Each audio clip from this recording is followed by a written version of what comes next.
The raven arrived before dawn, long before the cook fires of Riverrun smoked and the river fog unraveled into morning. It came out of the mist like something born of it, wet pin feathers glittering with dew, and clattered on the sill of the solar with a sound that startled even Grey Wind from his sleep. The dire wolf lifted his great head, ears twitching, and then slid from the hearth to nose the air as if the damp carried a scent he remembered from a childhood now as far away as summer. Robb rose from the table where maps lay rolled and counter-rolled on their leather straps. He had not slept. The candle stumps told that tale plainly. He crossed the stones and unlatched the window. The raven hopped along the sill. No elegant city bird. It was scar-shouldered, with a torn wedge on one wing that gave it a tilting flight. Its leg wore a canister worked from reed and lacquer, the green-brown of the neck, sealed with a plug of beeswax pressed with a crescent smear that might have been a frog, though time and travel had rubbed it blunt. The fragrance that came when he drew the wax free was not perfume, no maester's oil. It was the smell of water plants crushed beneath a boot, of peat and mud and wetwood smoke, the stink of the bog. Grey Wind slipped to his side, muzzle near the boy now king, and breathed with him, both of them regarding the thing as if it might bite. "From the neck," Robb said, though no one stood there to hear him. From him. The paper within had been folded tightly, bound with a thread dark as old blood. He cut it, and for a heartbeat he did not open it. He looked instead at the reed tube in his hand, at the way it had been smoothed not by a craftsman's plane but by a knife and thumb, both patient and swift. He thought of a story told at Winterfell in the smoky warmth of his father's hall, the one about the Cranaglord who snared a trout with a loop of grass and a quiet that made the reeds lean closer to listen. He had been small then, with Bran asleep against his shoulder and Arya's feet tucked beneath her, listening with fierce eyes as the men laughed and Ned Stark's mouth turned a little at the corner, as if there were a warmer fire inside him than the one on the hearth. He broke the silence the letter had been holding since it left the marsh and let the paper fall open. Grey Wind's eyes were on him. The first words were in a hand he knew the way he knew the grain of the heart tree's bark, the careful stark clarity of it, a script that had never once scowled or slanted to show anger. His father's writing. The candle's small flame wavered. He moved the page nearer. "If this reach you," it began without ornament, without sun. "If this reach you, I am gone." The room fell away. The river sound fell away. He felt his skin prickle as if winter had put its hands against him. "If this find you of an age to lead, do not think me cold for what I did not say. Some truths are a frost that breaks what it preserves." He had to sit. The chair was there where it always was, and yet for a breath he could not find it. When he did, the wood groaned faintly, and Grey Wind set his chin on Robb's knee so that his weight was something living, something that anchored. Robb read. The letter did not unfurl itself into confession all at once. It went warily, step by step, as if the words themselves were moving through bog water and had learned the way reeds whisper when men pass. Ned Stark wrote of a battle men named for glory and singers gilded with 1,000 foolish flourishes, a battle under a mountain where 7 men in pale cloaks had held a tower door and 6 Stark men had died to force it, where a friend from the marsh had stood and bled at his side. He wrote of the room at the top of that Stark tower, stones hot with summer, sheets soaked with the sweat of a dying woman whose face had been the first face of love he had known in his child heart. A sister who had ridden south with a crown of blue winter roses and a laughter that rang like water, and who did not ride north again. He wrote of a child, small and red and loud as life. He wrote that he took the child into his arms and thought of the winter that had always been on his skin and the spring that had never lived long in him, and knew, with a certainty that had no words, that to speak this truth in that time would be to kill the child as surely as a knife. He took the child and gave him the name no man would question, Snow, and swore to the ghosts of the kings in the crypt that he would bear the hard name others would put on him so that the boy would never have to bear a worse one. Traitor. He did not write the mother's name, and he did not write the father's in that first letter. He only wrote that there were those who would slit a babe from its cradle to wash the stones clean of a name, and that he would not let that happen, and that he trusted one other living man to love the truth enough to carry it quietly. That man's reed seal was on the tube. Beneath his father's firm hand, another hand had added lines. This script was narrower, the strokes like the legs of a spider walking on a pool, deceptively delicate. It smelled of the neck as surely as the letter smelled of Winterfell's beeswax. I am Howland Reed, it said. If you are the young wolf men sing of, know what wolves do and what they do not. I was with Eddard of Winterfell when the snow-towered mountain was pulled down for a woman's cry. I saw the child and the mother and the red that wrote a plea in her eyes. I saw Eddard Stark tie an oar of secrecy and push his life upon it. I was silent then because silence lets children live. I send this now because the man who needed silence is dead, and the sea has turned. I will come to you if you will have me, but I send you this first, a token and 2 names. Lyanna, who is your father's sister, and Rhaegar, who wore a dragon's sigil and a crown. The token was a thin strip of cloth folded in the paper, blue once, though bog-damp. Had subdued it to something like twilight. It still held the scent of lilies if he put it close. He did not put it close. He could not. He held it as if it were a knife with a sharpness you only learned by blood. He read all of it again, and then for a 3rd time because disbelief is a stubborn beast and will drink at whatever puddle it finds until it is drowned. When he rose at last, the light outside the window had grown from pearl to gray. The river mumbled to itself under the walls, and a low horn sounded somewhere in the yard. Men waking other men. Cooks opening creaking doors, pages carrying water that smoked in the chill air. The world remembered itself.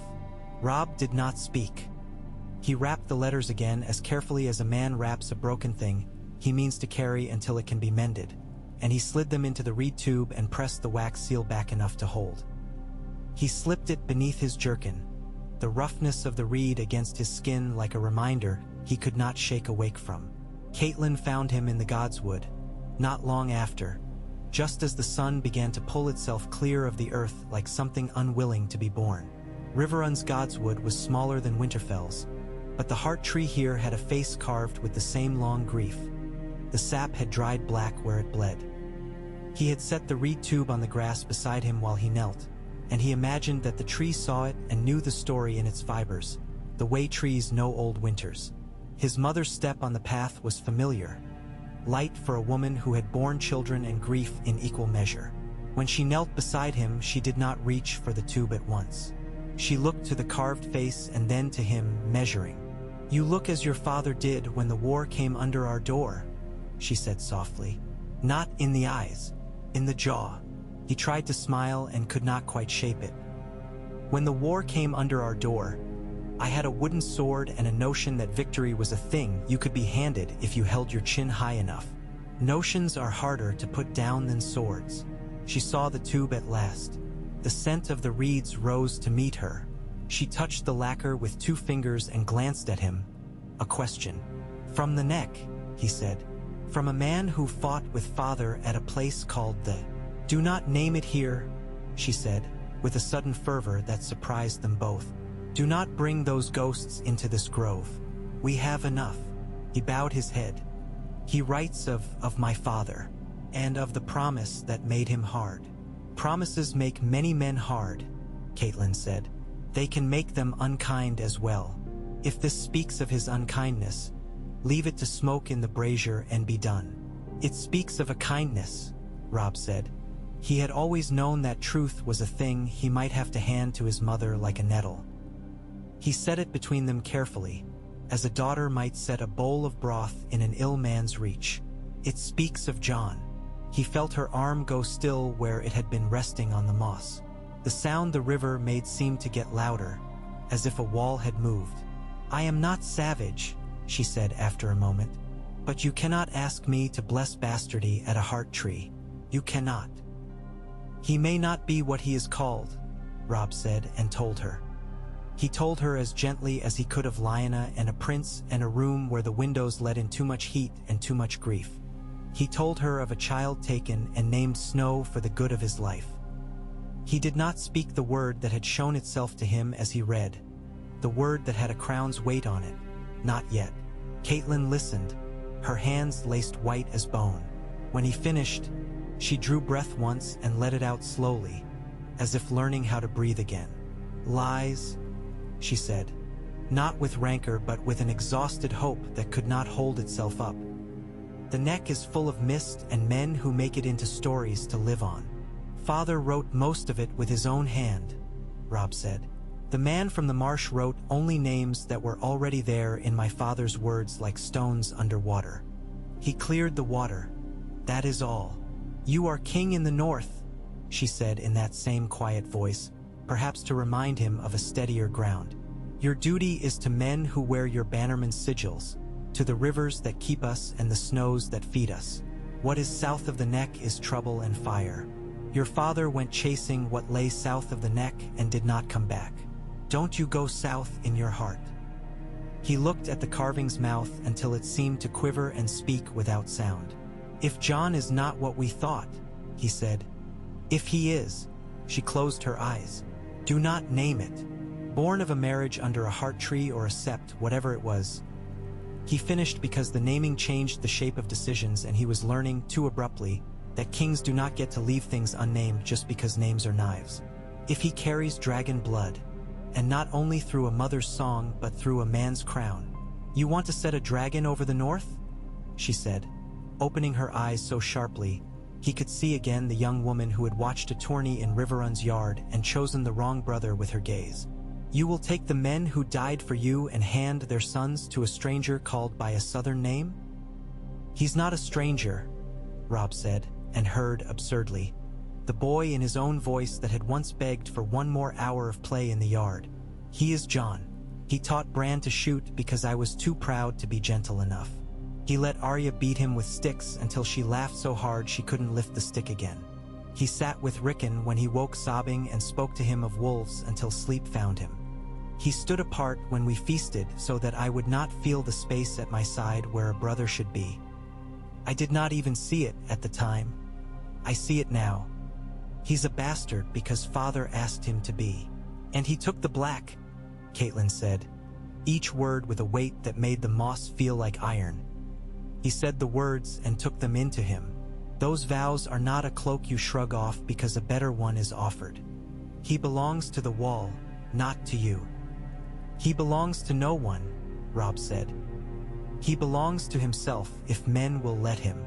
But if there is a truth that would let all the men who die in my name stop dying, if there is a truth that would make the Riverlands stop burning and the North stop being flayed and a boy at Winterfell stop sleeping beneath the floor like prey. Boys at Winterfell, she said, a tiny tremor under the words that betrayed her just enough that he understood she had been holding a name pressed between her teeth so long it had left a mark. Do not talk to me of what is at Winterfell unless you wish to see me break. He reached for her then, sudden as a sun again, and touched the sleeve of her gown. She did not move away. The breeze stirred the heart tree's leaves. They whispered to one another like old women. You were fond of him, Robb said, not as an accusation but as an invitation to forgive a boy who had been allowed only edges. You were not cruel. I was unkind, she said, forehead bowing the smallest degree, as if to a god who had finally stepped close enough to be real. Kindness withheld is a form of cruelty. He looked at me sometimes as if he were waiting for me to like him. I never gave him that. You can give him a crown, Robb said, and then it was out. The shape of the thing at last laid bare between them like a blade on cloth. He had not meant to say it here, at the root of a face that had seen older kings, but the words had gotten tired of being carried and wanted to stand. The wind sighed. Somewhere in the keep a hound barked, then another, as hounds will, echoing one another until the sound became its own self. Catelyn did not speak for a full turn of that sound. When she did not shout. She did not weep. She only said, if you yield your throne to a brother who is not a brother and make him a king who cannot wear a crown because of a vow he swore, you will tear what is left of us. Your bannermen will say you are soft or mad or both. The phrase, he thought of stone bridges and bitter bread. He thought of a young woman's smile in a quiet field full of the smell of crushed grass and blood. The phrase are a knot with teeth. I will cut them as cleanly as I can. And the Karstarks you cut. The river lords your uncle binds like reeds and thinks them rope, she countered. The blackfish will swim any current if his hand is on your shoulder. but he does not stand for all the fish in this river. To name a king in absence is to invite 100 knives. To name a dragon is to invite fire. He did not look away. He felt more tired than he had ever felt at the end of a day of riding and fighting and speaking and choosing. He felt tired in the bones where boys store their hope and men borrow from it without counting. I am young enough still to know what it is to have a thing you never named put gently into your hands, he said. When father set the sword across my lap and called me his heir that first time, he did not tell me what it weighed. I have learned. I can bear it if I must. But if there is a man whose right is older than mine by blood and truth, and if naming that right will give these lands a chance of a king who is not made of stubbornness and grief but of something that might heal, do I not owe it to my people to try? You owe your people steadiness, she said, but there was no sharpness now. Only the calculation of a woman who had been raised to secure crossings and count bread sacks. If you choose this, you must make it so that men cannot pretend you did not. He breathed, and it felt as if he had been holding breath since the raven first rattled at the stone. Then it must be done in the sight of weir and water and witness, he said. Not in a corner over a letter. I will gather them. She reached at last for the tube. Her hand closed on the reed. He let it go. She held it not to open it, but as if to test whether it would burn, whether it would float. I will not kneel to a dragon, she said after a while, but I will not cut your knees from under you if you choose to kneel. I will stand behind you and make my face one the Lord's can trust. He bowed his head to the tree and thanked it in his mind for being old enough not to flinch. By noon the small council had gathered in a chamber that might have been warm if not for the river air that crept through even shut shutters. Brynden Tully stood by the window like a carved figurehead of a ship that had found itself somehow in a castle and was pretending not to mind. He listened with his face, which is to say he showed nothing. Edmure fretted with a broken quill and tried to joke and failed. Midge Mormont sat with her thick forearms flat on the table, a woman who had delivered babes and beaten back men in equal number. The great John paced until the flagstones might have worn ruts. When he sat, he thumped his knee with his fist as if to keep it tamed. Galbart Glover had ink on his fingers from the last letter he'd written home. It never seemed to wash out. Lord Bolton's pale eyes were not present. Robb took a quiet, unclenching breath as if he had been waiting to see them peering, unblinking. There were others, but those were the rocks upon which the stream of talk would break.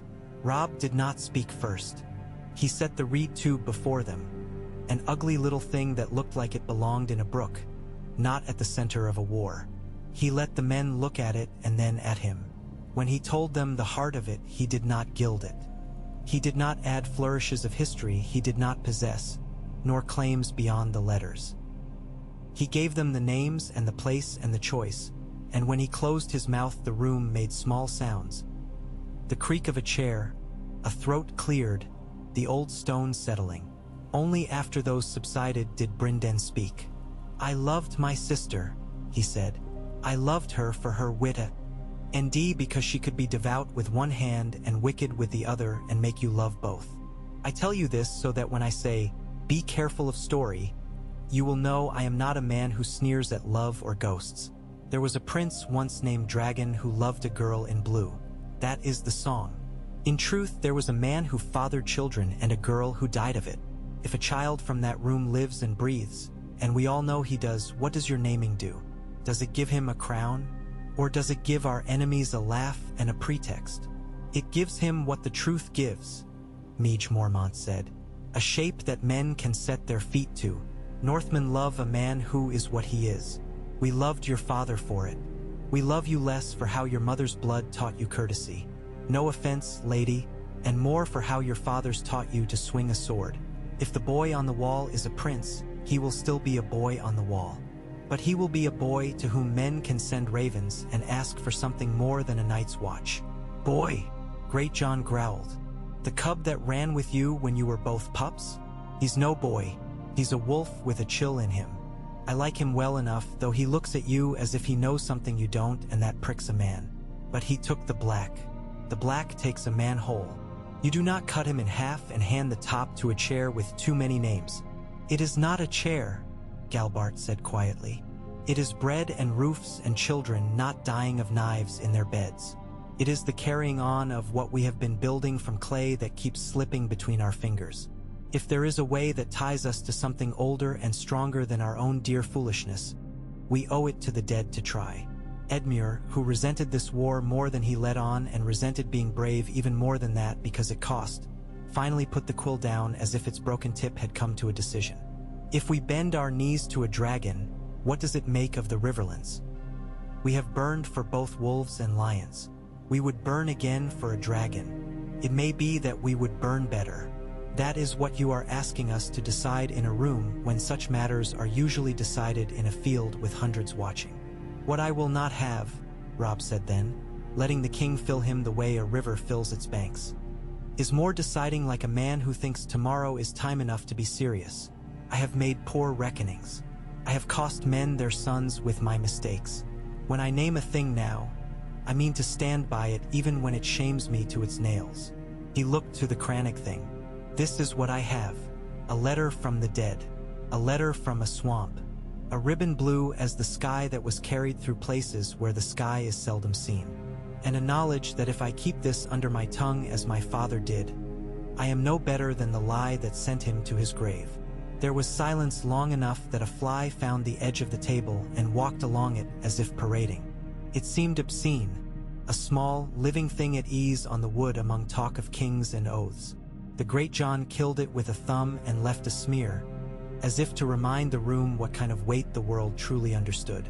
If you name him king, Brynden said at last, turning from the window, you will need to ask a boy who has sworn to the night alone to swear to the day as well. If he refuses, you must be ready to be king again before your hands have warmed from putting off the crown. If he accepts, you must be ready to kneel without looking a hair like a man pushed down. Can you do that? Yes, Robb said, without letting himself taste the fear in it. I can. Then make a show of it, Meech said. We are beasts for shows. Call the river lords and the Northmen. Call the men of the Trident who think Tully fish do not swim without wolves to show them how water moves. Call men who will not come, too, so that their absence makes a shape men understand. Do it by the heart tree, and let the weir see you. Then send ravens to the wall, not with demands but with the truth written plain. If he is what the letter says, he will decide with the same heaviness that sits on your shoulder now. Caitlin said nothing, but when he looked at her he found that she was already planning which flags to hang, which words to set in the herald's mouth, which men must be placed at which edges of the crowd so that the swell of it felt like safety. He loved her for the way she used the iron of her hate for dragons to build rails for him to walk between. The day had already slid toward late when a boy in a red cloak ran panting to say that a singer had come with a tale and a song about the young wolf that made the lads in the yard hit one another with blunted steel as if the words were wine. Robb waved him away. He had words that were not wine to drink. He wrote through the afternoon with Galbart Glover and a Tully scribe whose ink-stained fingers shook with the honor of it. They drafted a proclamation with a weaver's care. The letters were fair, but it was the weight behind them he tended to. For every blood he thought of a face. For every right a child in a burned village. For every king the feeling of gray wind's breath slow against his knee while the world changed shape around him. When they were done, he did not sign it. Not yet. He would sign it after he spoke the words before gods and men. That felt honest. That felt like a promise he could keep. As the sun lowered itself toward the water and gilded it the way coin gilds a lie, the yard began to fill. Men carried benches from halls. Women brought lanterns that would not be lit yet. Someone spread rushes before the perimeter of the godswood so that boots would not churn the ground to mud. The heart tree looked unimpressed. Its face had watched more solemnities than any man there would see or be. Gray wind lay just inside the gate, pretending to sleep with one eye open, a smugness in the way he stretched that made men step wider than tea. Hay needed to give him room. A Cranagman did not appear from the mist to speak. Robb had half expected it, the way a boy half expects magic after his father tells him it does not come when called. The only new face was a hedge septon who had drifted into the castle that morning and now lingered as if pulled by the twinned curiosity of gods and gossip. Robb did not send him away. Let all gods watch, he thought. The North's gods had his first voice, but if a southern saint wanted to peer through a leaf and judge him, let him. He would carry all eyes tonight. He stood before the heart tree as men settled. He let the quiet come, the way a good rider lets the horse gather itself before the leap. When he spoke, he kept his voice low so that men had to still themselves to hear. Quiet is contagious when a king uses it. Our fathers, he began, which was not a beginning that announced trumpets and glory, but one that men are built to lean toward. Our fathers taught us names, and the world tried to teach us what we must do with them. Some of us were taught that we are wolves. Some were taught we are fish. Some were told we are steel or bear or kin to no beast at all. Names make us stand with our shoulders certain. But sometimes a name is a stone put in a child's pocket, so he will keep his feet on the path and not be blown away. I learned this morning that there is a name that was not given to a child because a man feared for him in a way that made him choose hard. He told them then what he had told the council, but he told it for the hearts of men who had stood in rain and mud and warmed their fingers at fires that ate wagon wheels stolen from the dead. He used no singer's cadence, no flourishes. He said the names without shaking. He held the strip of cloth up and did not pretend it was anything but a strip of cloth that had survived damp and time in someone's pocket. He did not press it to the tree or his palm. He let them see it and put it away again. He watched faces. Great John avid, Meej still, Edmure pallid with possibilities, Sir Ryman Fry with his mouth open as if to catch applause like flies, and then he turned to the gods and gave the vow its shape. I was named king in the north because men wanted a thing to hold, he said. I took it because it fit my anger like a glove. I keep it because it pays for bread and sharpens swords and keeps hounds where they ought to be. If there is a man whose blood can call wolves and men and dragons to heel because of a marriage made not by lust but by oaths, I know him, and he is a better man than I. He swore other oaths that make what I ask of him a crime unless he can look his gods in the eyes and say that another oath must outweigh it. I cannot make that choice for him, but I can set down what I hold if he chooses to take it up.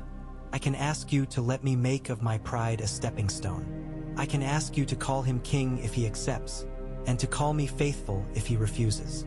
He knelt. He did it not with a showman's flourish nor a penitent's collapse, but with a man's deliberateness. Mud took his knee.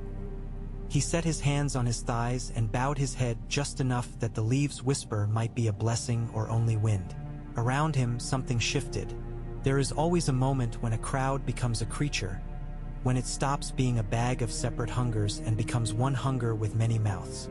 Men leaned forward, startled by the sight of a young man become boy before a tree. Then they leaned back. Then the great John, who would rather lose an ear than lose a moment for shouting, shouted "King!" because he could not hold it inside him. And it was not certain whether he meant Robb or the man in the story. Others took it up, some with their fists, some with a bark of laughter that did not mean mockery but release. When the noise settled enough to be called quiet again, Robb raised his head. A raven goes to the wall tonight, he said, with the truth written plain. If he sends back his silence, we go on as we are. If he sends back his refusal in words, we go on as we are and praise him for the strength of it. If he sends back, he swallowed. If he sends back his yes, we will be ready to be good subjects to a man we love as a brother and recognize as a king with a name of fire and snow. There is room enough in the north for both. He did not say the name that had come into his mouth and stuck there like snow you cannot spit out. He did not say Aegon. He said John once quietly, so that only the tree and his mother and Brynden heard him. They heard the fullness of it, and each heard a different fullness. Ravens flew with nightfall. The one they chose for the letter that mattered was younger than the one that had brought the reed seal, sleek and too proud of its own speed. The maester did his careful binding. Robb did his careful looking. The words were not elegant. He had not written them to be elegant. He had written them to be the kind of thing a boy on a wall in the cold could take into himself without wishing it were a song. He wrote of love and duty and of the way names sit on shoulders like weights or like cloaks. He wrote that he loved John, which he had not said aloud to anyone since he had been small, and that love took the shape of wrestling in the mud and eating the last bite of pie because otherwise the other would get it.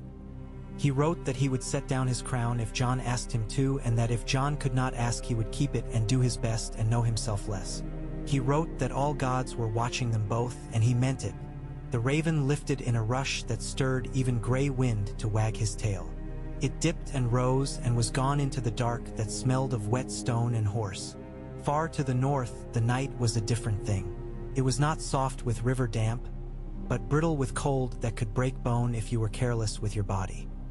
The wall stood up out of the land like something that had decided the world should stop where it wanted it to, and men went on imagining that was a reasonable opinion to have.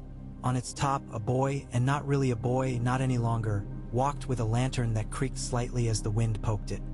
He had the walk of someone who had learned to carry weariness the way other men carry weapons. So naturally you forget it is there until you set it down and your arm feels suddenly light and strange. Jon Snow stopped where the ice had a flower frozen into it, a little swirl that looked like a white rose poured into glass. He set the lantern near and dug his glove into the rough. He was not thinking of roses or glass. He was thinking of the way a day can go quiet in you and not come back noisy even when men shout. He was thinking of ghosts. He was thinking of a voice he had not heard for too long that did not leave his head when he asked it to. He had been thinking that for weeks, and it worried him a little that the voice knew words to songs he had never learned. He reached for the rose in the ice because a part of him wanted to feel something held fast, a part that could not slip away. "Boy," the gruff voice came from the stair, and Jon did not flinch because he knew it and because flinching on the wall makes a man stumble sometimes. He turned and let his mouth find the shape of a smile for the old bear. Lord Commander Mormont's beard had a crust of rime in it that made him look like a man too stubborn to shake winter from his face. "You making eyes at pretty things up there? You should save that for girls, if any come up this way." He laughed at his own joke because someone must. "Only flowers," Jon said, and the way the word fit into his mouth surprised him. "They don't mind being looked at." They don't mind anything. That's their problem." Mormont came close, and Jon caught the strong smell of him, fur and sour. "A raven for you. Flew like it had a wind at its tail." Maester Eamon made faces at me and then made faces at the bird. "You can go down and listen to him talk sense at you if you like. But I told him a man ought to read a letter on his own feet first." Jon's heart did something foolish and warm without asking him to approve. He had been waiting for letters in the way men wait for a thaw. He waited for one in particular. He always had. Since the war began, the ravens that bore Riverrun's wax or the seal of some northern house he had learned to love without meeting would make his breath catch before his mind could scold it. He took the leather tube with fingers that were suddenly less sure than they had been when they'd held a sword in a morning's drill. He did not open it at once. He stood with it and the lantern and the old bear and the flower in the ice and the dark. He could feel ghosts somewhere, below, pacing the yard perhaps, walking along the line where light meets shadow. He could feel a pull inside him that belonged to no direction a man uses. A pull downward and inward as if he were standing on the thin ice of a lake and a voice under the ice were telling him his name. "It's from Riverrun," the old bear said, with the mercy of a man who knows that a simple sentence can set the ground of another man's heart straight. "There's a wolf claw mark pressed into the wax. The boy with the fancy belt you told me about writes polite. I'll say that. Not like some." Jon eased the wax free and waited because waiting is a skill, and he had been taught it by cold. He let himself look at the letters as if letters were faces and he could love or hate them on sight. He knew Robb's hand. He had watched it form in the schoolroom, growing less petulant and more certain under a maester's eye. He had mocked it once, secretly, when Robb's lines leaned, and he had felt terrible and laughed with his brother later to wash that away. The script that began the page was not a boy's script. It was Robb's, but it had been asked to do heavier work than it used to, and it showed, like a man's shoulders after harvest. He read, and he felt the world change shape around him. Not like a hall where someone kicks a stool and you stumble and laugh. Not even like a battle where the line moves and you can pace after it because your legs know what to do. He felt as if the sky were a skin and someone had laid a hand on it from the other side. He read of Lyanna and a prince and a room. He read that his father was not his father, or rather that the man he had called father was more than a father because he had taken the shape of one when the world would have killed the mother of that shape. He read of names not given. He read his own name and then a name beneath it, one that burned more than the lantern.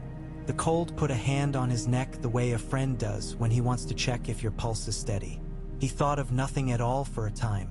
Then he thought of a boy with red cheeks. Not his, laughing because Ghost had let Sansa's silk slipper be tugged from his mouth like a trophy and not torn. He thought of a different boy in a different place, in a room where a maester's chain clinked, saying vows that tasted like iron and honey both. He thought of Aemon Targaryen's blind eyes looking into fire he could not see. He thought of his father. No, he must find a new word, and that hurt, but he would not throw away an old word as if it were not worth something. Of Ned Stark kneeling in the Godswood, and he thought of the feel of that kneeling like a young tree bending and not breaking. Mormont cleared his throat once. "If you mean to fall, Snow," he said with a gruffness so gentle it would have made some men angry, "do it on this side of the wall. The fall is shorter." Jon folded the letter without seeing his fingers do it. "I won't fall," he said. "I may." He smiled in a way that made his face ache with how little he had used those muscles lately. "I may sit with Maester Aemon a while." The old bear said, "sit where the fire is, and let an old man tell you what you already know in a better order. That's what they do, good maesters. If you see that red-faced boy PYP, tell him to stop singing that filthy thing. He thinks I don't hear it over the wind." Ido. Jon watched him go down into the throat of the stair. He stood with the letter and the rose and ice and Ghost somewhere breath like a thread tied to his wrist. He let himself look north for a long moment, not for signs of foes or friends, not for anything but the comfort of distance. Then he went down. Maester Aemon sat near the fire with his hands open on his knees, as if they were pages and words might write themselves there if given a generous enough heat. He turned his head before Jon made a sound, because old men in stone places here with all their bones. "Come, Jon," he said, and the name he used was only Jon, which was a blessing. "2 letters came today that will scratch the itch in your blood. Which do you want to talk about first, the one about the past or the one about the future?" Jon took a stool and felt the way its wobble made him correct with his legs. His body knew how to keep him upright even if his mind did not yet. "They are the same letter," he said simply, and realized, with a small shock he could afford to enjoy, that he had told a truth without knowing he would be wise enough to do so. Aemon lifted his chin slightly, which for him was a nod. "Ah," he said, as if greeting an old acquaintance. "So it has come. I wondered when that particular raven would find the courage to leave foliage for stone." "It came with reeds," Jon said. "It smells like a place where men's feet go soft if they stand too long." "I remember the neck," Aemon said, and his voice was not old for a moment, not at all. It was a young man's voice, lit by memory and a woman's breath. Then it went back to the gentle that had seen so many summers blaze and gave them the respect due. "Read me what you can, then tell me what you will not read me. Then ask me the question you are carrying like a hot coal." Jon did as told. He read. He did not read the word he could not say yet without feeling his mouth betray him, Aegon. But the silence where it should have been said told Aemon to the letter. The blind man nodded slightly in the rhythm of the text, and when Jon fell silent he nodded further, as if he had reached a conclusion he liked. "They ask you to take a thing from your head and put it in your hands, so that you may see its weight and decide whether to set it down or hold it," Aemon said. "It is a thing men call a crown. It is a thing dragons made into a trick of light and then made men bleed for when they had no light left in them. They ask you to think about vows. They ask you to think about names. They ask you to think." "I swore," Jon said, feeling the words as if they were a bruise a man presses to feel if it still hurts. "I swore before weirwood and man and fire. I said the night gathers.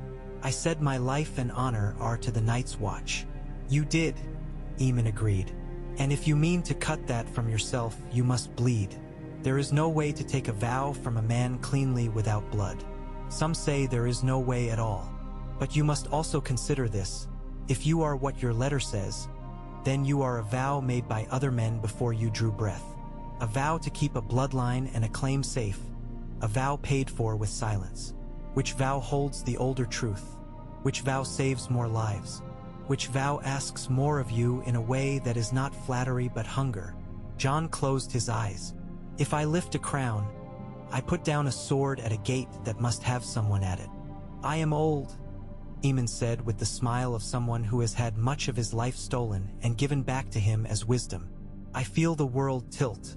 There is a winter coming that will take kings and make them small as candles. There is a fire coming that will make brothers of enemies because fire and cold do not care for our family quarrels.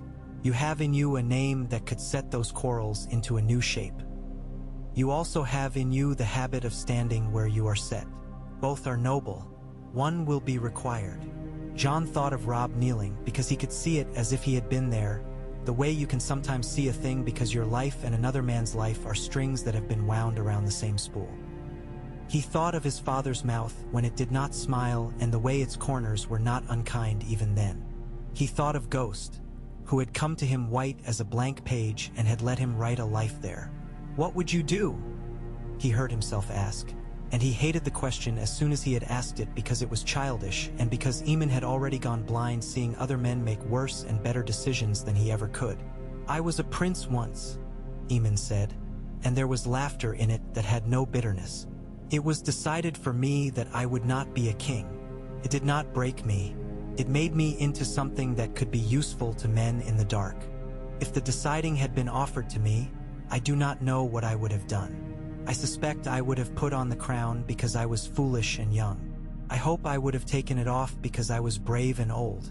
You are neither foolish nor old. You are young and not so foolish as to ask an old man to live your life for you. Jon looked at the fire and thought of his hand inside it. He thought of the feel of a crown. He had never worn a circlet. He had worn a hood, a helmet, a mark of mud on his brow where a blow had landed. He could not feel the weight of a crown to imagine it. He could feel the cold weight of his vow. He could feel the warm weight of Robb's love. He could feel the chill weight of a name that was not his. If I go south, he said into the fire, not yet allowing the word king to come near the sentence. Who stands here? Men, Eamon said. Other men. Better? Worse? Neither. Men. And if you stay, who stands there? Do not think yourself the only man who can stand well, Jon. That is pride in a noble cloak. It is still pride. They will hate me, Jon said, surprising himself by naming the smallest fear first. The Watch will call me Oathbreaker. The North will call me Dragon. The South will call me Usurper until it does not. The ones beyond the wall will call me that crow who thought he was fire. They will, Eamon said. And then they will call you by whatever word sits best in the mouth with what you do next. The only question I have for you, the only one that matters, is this. When you are alone before your own name, can you speak it without wanting to spit? Which name? Jon asked. Any you keep, Eamon said. He left the fire a long time after, with the letter folded against his chest inside his shirt where some heat of his own could make it less ache cold. In the yard, ghosts of laughter moved where boys had pushed one another hours ago.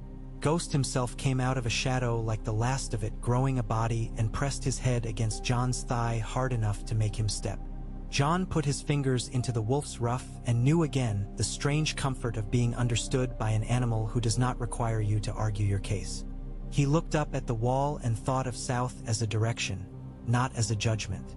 When the raven came again, 2 nights later, it came with a sprig of something tied to its tube. A weed from a river with a smell that made Jon think of sunlight on water, even though the only water he saw was dark and slow. The wax carried not only a wolf's mark but a fish. He smiled, because it was like Robb to remember whose house he slept in even when speaking as himself. He broke the seal and read the few lines that were all they had had the sense to send after so many had been spent already. We knelt, said the letter in a hand he had seen over bowls, games, maps, wounds. We wait. Whatever you ask, we will call it the right thing and teach our mouths to like how it tastes. If you cannot ask, I will keep my knees with grace. If you can, I will fold mine and make them yours. I will bring you the north and the trident not as a net but as bread. It was a fool's poetry, and it was Robb's. John laughed. He let the laugh surprise him and come without skins over it. He looked at Ghost and felt that strange pull again that was not north or south but something like home, said by someone who had never had one until a door opened and a fire burned without being stingy. Before dawn, he went to the armory and took down the sword he owned and one he did not but had permission to borrow. He went to the rookery and looked at birds that pretended to ignore him because they were embarrassed by how much they wanted to fly. He went to the top of the wall and walked its length to feel what it was to be above everything and yet owned by it. At last he went again to Eamon. "I have to break something," he said simply. "Good," the old man said, with the terrible joy of someone who loves men enough to want them to be remade when they must. "Break the right thing. Not everything breaks the same." John set his palms on the table between them, rough and brown in the firelight, and named what would break. He named the anger of men who had bled beside him. He named the faith of boys who had looked at him as if he could teach them to be better than they were. He named the long cold. He named a vow. He did not name love because to name it felt like profane speech. He knew, in the slot where true knowledge lives, that it would not break, not really. It would bend and scream and make faces at him. It would not break. South, a boy with a crown on a table beside him and mud on his knees slept 2 hours and woke 3 times. Each time with his hand at his throat because in the dream there had been a collar there made of reeds that would not let him breathe. Each time he made himself breathe through the reed because it was a thing that had come from a friend, and you do not throw away a friend's ugly gift just because it is ugly. He woke to find gray wind watching him with an expression that had the arrogance of a creature that knows it is beautiful even when it is covered in burrs. Robb looked at the window, where morning was only hope, not fact. He thought of the shape of kneeling and of standing. He thought of the Gretchen's shout that might still be clinging to the tree's leaves like dew. He thought of his mother's shoulder under his hand when she had stood behind him and made her face a thing men could trust. He thought of the river, which never stopped moving and still looked the same if you cast your glance across it quickly. He held the thought of a brother in a white cold, reading words by a scant lantern and deciding where to corner his soul so that it would not run off frightened when he said the hard thing at last. When the third day broke and the ravens squalled like children hating to be woken, both brothers stood and found their knees. One who had knelt rose. One who had held himself upright as if by stubbornness alone bent. The world does not shift when men do such things. That is a lie made to comfort men who like to imagine they make the earth move. But sometimes even the world blinks. John sent back 2 letters. The first was to Robb and it was brief. Said, "I do not know how to hold 2 fires. Teach me." Said, "I will come if I can." Said, "If I cannot, do not become a worse man because of it." Said, "I love you," which read differently than when Robb had written it because John said it like a prayer. The second letter was to the Night's Watch, and it was longer and it was meant to be read with men's teeth clenched so they would not spit in the reading. He asked to be released. He did not use the word king. He used the word need and the word truth and the word winter in a way that made Winter look at him and nod. When he had finished and sanded the ink, he took the letters to Eamon and did not watch as the old maester bound them because watching made it too much like trail. Outside, Ghost trotted. Inside, the fire snapped as if in agreement with something. Above them, the ravens shifted. One dropped a single dark feather that fell not onto the letters but onto John's wrist. He did not shake it off. At Riverrun, a woman of a house that loved water stood with her hands on a sill and watched the river go the way it went and thought of how promises move through families like their own kind of tide. Below, men argued about grain. Beyond, somewhere in the damp distance, the bog held its breath in its particular way and waited to see if its letter had grown into something it could be proud of. The heart tree did not wait. It watched the way only old things watch, without desire. It had seen many kings called. It would see more. It would see a boy with a name like Frost and Fire walk under it soon if the gods were the kind that still took pleasure in the symmetry of things. Or it would not. Men would decide. The gods would watch. The river would go where it had always gone. And a wolf, white as unmarked snow, would run south until its feet learned the smell of other waters.